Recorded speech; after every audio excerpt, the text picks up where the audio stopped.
This essay I selected because I thought it had a good narrative flow in the writing. During the 1920s, women were primarily combating issues related to the rights of their bodies, such as reproductive health, while the 90s allowed for women to transition and focus on gender equality and equal rights. So they're going to argue reproductive health. Been a little vague about this, not quite sure what this means. I have read this essay already. So they are talking about abortion rights in the 20s, and then they're going to compare this to gender equality and occupational rights in the 1990s. Um, let's see where they go. For women, reproduction was a pressing concern in the 20s as several laws were passed that set new standards for abortion and eliminated the common law idea of quickening. So the language that they're using right here, 1800s, I put the number here.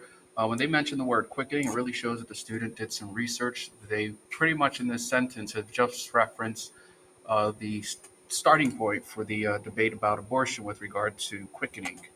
While banning abortions at any point in pregnancy with new punishments for women pursuing it, Leslie Reagan described the change of these laws in her piece When Abortion Was a Crime. Notice how she's used italics for the name of the source. Sometimes students will give me quotes, but then you're in a dilemma because then you have to use quotes again. So a way to avoid that, use italics for the name of the source, and then that allows you to use quotes for the section that you're referencing. Crackdown on abortion occurred between 1890s and 1920s. The specialists in obstetrics renewed their earlier campaign against abortion, and the medical profession was drawn into the state's enforcement systems, such as the Comstock laws passed in 1873. The number of abortions performed by experts decreased because they started renewing anti-abortion ideas and supporting strict punishments. So what I like here is they've given us a pretty good history, and they summed up the abortion rights debate and history from the 1800s to the 1900s, and they did this in about 7 sentences. And again, they are supposed to be comparing the 20s to the 90s and how they're different with regard to women issues, and then they transitioned to Margaret Sanger. Women were losing access to contraceptives as well as abortion procedure licensed specialists, which drove them to speak out against the change. One of these women, Margaret Sanger, was able, so they've made a good transition from the 1800 Comstock laws, and then they made this transition to Margaret Sanger, who's somebody in the 1920s that's advocating for abortion rights. Let's see what Margaret Sanger did. According to Caroline Katze, while working in the New York Hall, Sanger created her own newspaper, The Woman Rebel. The first issue, which hit the streets in 19. In her paper, Sanger illustrated the need for contraceptives and urged women to use them. So what they've done here so far is they've given us the Comstock laws. They transitioned to Margaret Sanger, who is somebody writing in the 1920s.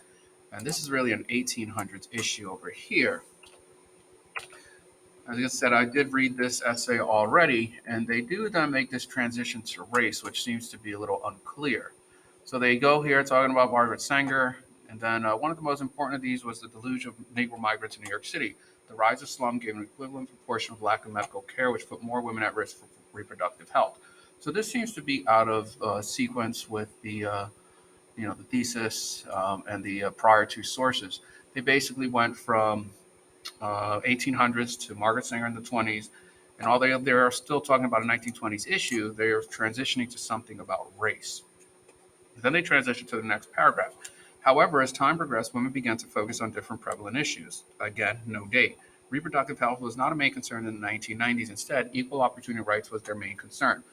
So this is good because now they're making that transition. And in this paragraph, they pretty much use 1990s issues. They cite data for employment, and then they look at, let's see what their source is. I want to say they argue about um, skills quality study of women workers in nurturance are systematically underrewarded. So they're looking at the employment. And then I believe that they do start addressing the issue of sex discrimination.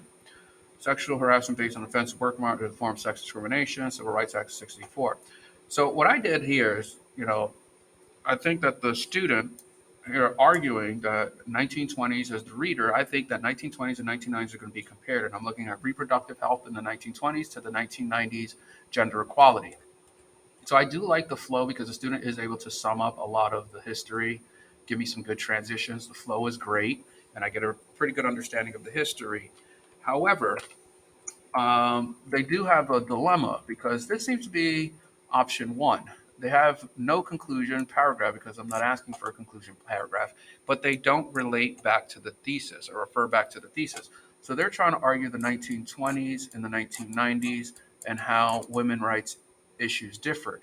But they really don't do that. In option one, which is what they did here, they talked about the 1920s and then they talked about the 1990s, but I never really got a sense of the thesis and how these two here were linked. What's showing me the difference? There's no source saying 1920s is different from the 1990s because of this. Now, they could have chosen option two, where they've given me that same thesis statement.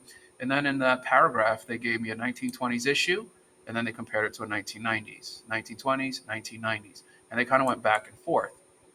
Or they could have just taken one issue, like reproductive rights. And in this paragraph, they could have talked about how they're similar or different.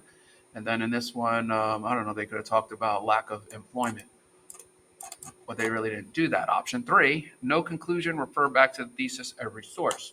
They could have then went 1920s, all in paragraph one. Paragraph two could have all been about the 90s, but then they could have kept referring back to the just saying, the issue here with regard to reproductive rights is different from the 1990s for this particular reason. Then they could have given me another one, employment, and then said, well, how that different from the 1990s. So that would have been a route to go. Like I said, I really didn't want to, look at the structure too much on this one. Again, this was selected because it had a good narrative flow. And when we look at the score here on the thesis, they did have a unique thesis. I really wasn't convinced about their argument because they really didn't make that particular connection, 1920s to the 1990s. The sources were good. They just could have aligned them a little better in relation to the thesis.